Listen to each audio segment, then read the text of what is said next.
Fortes temporais que caíram de madrugada no Rio de Janeiro provocaram transtornos em todo o estado.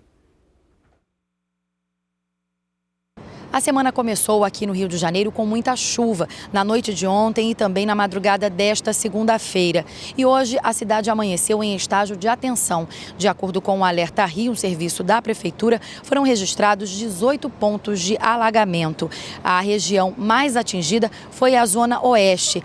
Na Barra da Tijuca, para se ter uma ideia, em 1 hora choveu 1/3 do volume esperado para todo o mês de janeiro. Em Campo Grande, um outro bairro daquela região, houve deslizamento, queda de árvores e uma cratera se abriu no asfalto. O temporal também prejudicou os transportes públicos e 3 voos foram cancelados no aeroporto Santos Dumont no início da manhã. Além da capital, municípios da região metropolitana, da Baixada Fluminense e da região serrana também tiveram problemas por causa do temporal. Neste momento, a chuva deu uma trégua, mas a cidade continua em estágio de atenção e pode voltar a chover ao longo do dia.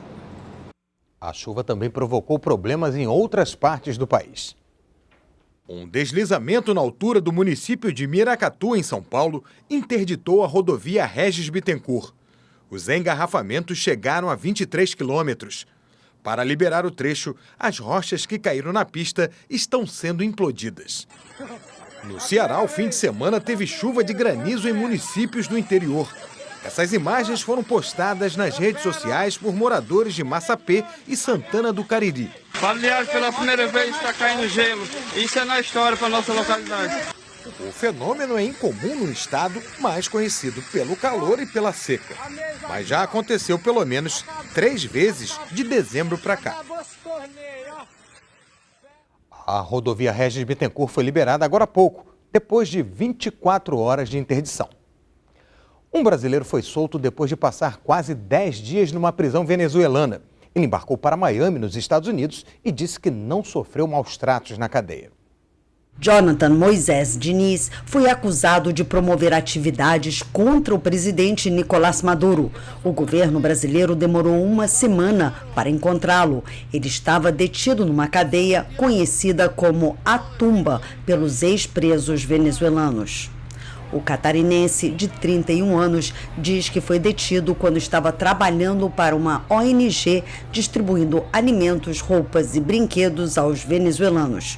O país está mergulhado numa profunda crise com uma inflação anual de 3 dígitos. O governo venezuelano disse que a ONG Time to Change the Earth, Hora para Mudar o Mundo, era apenas uma fachada para atacar Maduro.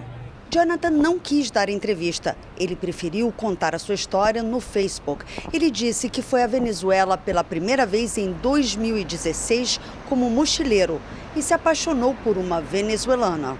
Ele estava morando na Venezuela durante os protestos que mataram pelo menos 100 pessoas. No Facebook, ele diz que odiou Maduro pelos gases lacrimogêneos que teve que respirar, mas disse que viu barbaridades sendo cometidas pelos dois lados. O que mais impactou Jonathan foi encontrar crianças de 5 ou 6 anos preparando bombas Molotov no meio dos confrontos. A libertação do jovem catarinense e sua deportação para os Estados Unidos foi acompanhada pelo Itamaraty. No Facebook, Jonathan agradeceu a todos que fizeram apelos por ele.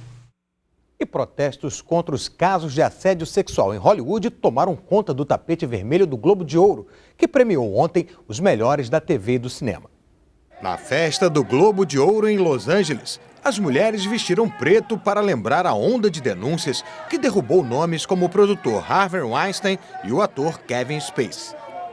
Os homens usaram um broche que dizia Time's Up, o tempo acabou. Um apoio a um fundo de defesa legal criado por atrizes como Natalie Portman e Meryl Streep para ajudar as vítimas de abuso em ambiente de trabalho.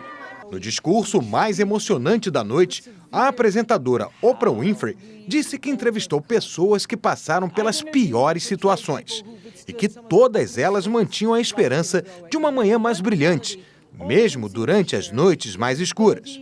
To maintain hope for a brighter morning. Na lista dos vencedores, a série Big Little Lies levou 4 estatuetas, entre elas a de melhor série e melhor atriz para Nicole Kidman. A violência contra a mulher é um dos principais temas da trama. Today I felt alive. I felt good. Is that crazy? 3 Anúncios para um Crime também ficou com 4 prêmios, incluindo melhor filme na categoria drama. E uma denúncia de discriminação contra a mulher atingiu a rede britânica BBC no fim de semana. A correspondente da BBC na China, Carrie Grace, pediu demissão, dizendo que a empresa paga salários maiores aos correspondentes homens. Nas redes sociais, ela recebeu apoio de internautas e colegas jornalistas. A BBC negou que tem uma política discriminatória em relação às mulheres. No fim de semana, o Dia de Reis encerrou as celebrações natalinas e em São Luís teve a tradicional queimação de palhinhas, com o desmonte do presépio que lembra a cena do nascimento de Jesus. Dizem que foi São Francisco de Assis que fez o primeiro presépio da história, uma forma de retratar o nascimento de Jesus de uma forma mais simples para as pessoas. A tradição permanece até hoje e, como todos os anos, é no Dia de Reis que ele deve ser desmontado, não sem antes cumprir o ritual da queimação de palhinhas. Depois das orações iniciais, é rezada a ladainha, que alterna latim e língua portuguesa.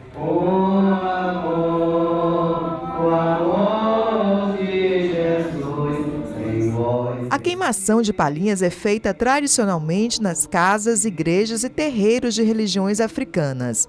James aprendeu a rezar a ladainha desde os 8 anos de idade e diz que hoje já não há muitas pessoas que sabem o ritual. Não se vê mais os jovens de hoje em dia, até na minha família pessoal, meu irmão, tu parece um velho, tu reza tanto, mas quem reza alcança a graça, alcança a virtude. Depois da ladainha, é chegada a hora da queimação de palhinha. Os participantes recebem um galho de murta, um arbusto usado para recobrir o presépio e depois a colocam para queimar nos fogareiros. Além da queimação de palhinha, o menino Jesus também ganha novos padrinhos. Para a gente é uma honra, né? Madrinha do menino Jesus. É um simbolismo muito grande, popular, representado aqui no Paço da Quaresma. Para o público que participa, a cerimônia representa o início de um novo ciclo. É um momento de muita reflexão, de fé e de muita esperança no ano que está chegando, que nós recebamos esse ano com muita alegria e com muita fé no menino Jesus.